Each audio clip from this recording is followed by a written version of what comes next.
welcome to Vechi Tamil IPS Academy.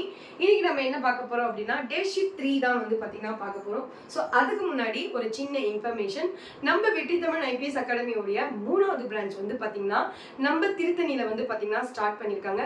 So திருத்தணியை சுத்தி இருக்கவங்க வந்து பாத்தீங்கன்னா திருவண்ணாமலை வந்து லாங் டிஸ்டன்ஸா இருக்கு அப்படின்றதால அவங்களால வெற்றி தமிழ் IPS Academy உடைய கிளாसेस வந்து ஃபாலோ பண்ண முடியல. சோ அதுக்காக தான் உங்களை தேடியே வந்து பாத்தீங்கன்னா நம்ம வெற்றி தமிழ் IPS Academy உடைய 3rd branch வந்து பாத்தீங்கன்னா திருத்தணியில இருக்கு. சோ கமிங் சூன் வந்து பாத்தீங்கன்னா PC நோட்டிபிகேஷன் வந்து வர போகுது. சோ டைம் வேஸ்ட் பண்ணாம உடனே போயிட்டு ஜாயின் பண்ணுங்க. சோ இது வந்து திருத்தணியை சுத்தி இருக்க அந்த ஸ்டூடெண்ட் அண்ட் அதுக்கு பக்கத்துல இருக்கக்கூடிய ஊரை சுத்தி இருக்க எல்லாருக்குமே வந்து பாத்தீங்கன்னா கண்டிப்பா யூஸ்ஃபுல்லா இருக்கும். சோ இந்த 2025ல PC ஆகணும் அப்படின்ற கனவு இருக்க எல்லாருமே வந்து பாத்தீங்கன்னா உடனே போய் ஜாயின் பண்ணுங்க. சோ வெற்றி நிச்சயம். சரி ஓகே, டே ஷிஃப்ட் 3 வந்து பார்க்கலாம். Question number 29. பூமியில் மொத்த ஒளி சேர்க்கையில் எத்தனை சதவீதம் கடல்வாழ் தாவரங்களில் நடைபெறுகிறது? So answer 40%. ஓகேவா? Next question. உலக வாழிட நாளாக அனுசரிக்கப்படும் நாள். உலக வாழிட நாளாக அனுசரிக்கப்படும் நாள் அக்டோபர் மாதம். ஓகேவா? முதல் திங்கட்கிழமை. ஓகே. Question number 31. அதாவது ஆகாய தாமரையின் வாழிடம். ஆகாய தாமரையுடைய வாழிடம் எதுனா நீர் தான். ஓகே. வளரும் பருவநிலையில் மிக வேகமாக வளரக்கூடியது மூங்கில். சோ ஆன்சர் மூங்கில். பூமியில் எத்தனை சதவீதம் பாலைவனம்? அப்ப நம்ம பூமியில வந்து பாத்தீங்கன்னா எவ்வளவு % வந்து பாலைவனம் மட்டும் இருக்கு அப்படின்னு சொன்னா 20%, 20%. Next question. ஒரு செல் விலங்கு நம்ம எல்லாருக்குமே தெரியும். நியூவா இருக்கவங்களுக்கு மட்டும் தான் கொஞ்சம் கன்ஃபியூஷனா இருக்கும். ஒரு செல் விலங்கு எது அப்படின்னா அமீபா.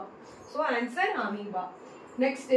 எந்த உயிரினம் செவில்கள் எனப்படும் சுவாச உறுப்பை பெற்றுள்ளது? ஓகே, எந்த உயிரினம் வந்து செவில்கள் சுவாசம் அப்படின்னு கேட்டாவே என்னன்னா மீன் அப்படின்னு சொல்லிட்டு நம்ம போட்டுருவோம். ஓகே. நெக்ஸ்ட். பாலைவன கப்பல் என அழைக்கப்படுவது எது?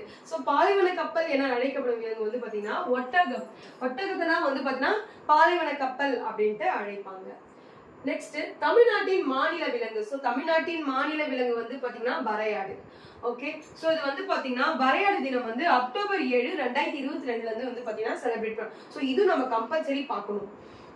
क्वेश्चन. அமீபா எதன் உதவியுடன் இடப்பெயர்ச்சி செய்கிறது? சோ அமீபா அப்படினாவே எதன் மூலம் இடப்பெயர்ச்சி? போலிகால்கள் தான். ஓகேவா? அது அப்படியே மாறிக்கிட்டே இருக்கும். சோ போலிகால்கள் மூலமா வந்து பாத்தீங்கன்னா இடப்பெயர்ச்சி செய்யுது. கண்டவற்றின் புரதம் அதிகம் உள்ளது.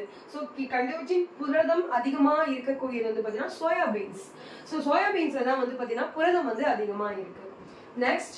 உயிரின் அடிப்படை அலகு. சோ உயிரின் அடிப்படை அலகு வந்து பாத்தீங்கன்னா செல்.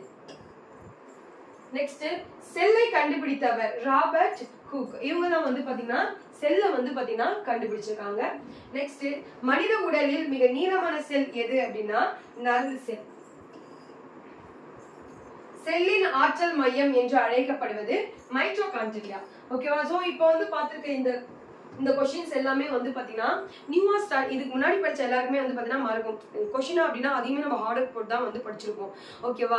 சடனா மறக்கிறதுக்கு வாய்ப்பு இருக்கும். அகைன் அண்ட் அகைன் நம்ம கேட்டோம் அப்படினு சொன்னா கண்டிப்பா நமக்கு ஞாபகம் இருக்கும். ஓகேவா? கற்றது கைமண் அளவு கல்லாதது உலக அளவு அப்படின்ற மாதிரி தான் இப்ப இருக்க காலகட்டம் வந்து மூவ் பண்ணி போயிட்டு இருக்கு. சோ நியூவா ஜாயின் பண்றவங்க ஒரு 10 क्वेश्चनाவே வந்து பாத்தீங்கன்னா டெய்லி வந்து மனப்பாடம் பண்ணணும். அப்படியே ஒரு நாள் டோட்டலா ஒரு 100 क्वेश्चन வந்து பாத்தீங்கன்னா எக்ஸாம்க்கு போகிறதுக்கு முன்னாடி பிரசன்ட் ஆஃப் மைண்ட்ல இருக்கணும்.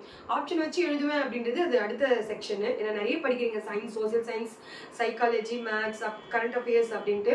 ஸோ அப்படி பஞ்ச் ஆஃப் படிக்கும்போது நமக்கு ஒரு சில கண்டென்ட் மறக்க தான் செய்யும். ஸோ அதுக்காக தான் நம்ம டே ஷீட்ஸ் மாதிரி வந்து பார்த்தீங்கன்னா ஃபாலோ பண்ணுறோம். கண்டிப்பாக யூஸ்ஃபுல்லாக இருக்கும். Thank you so much.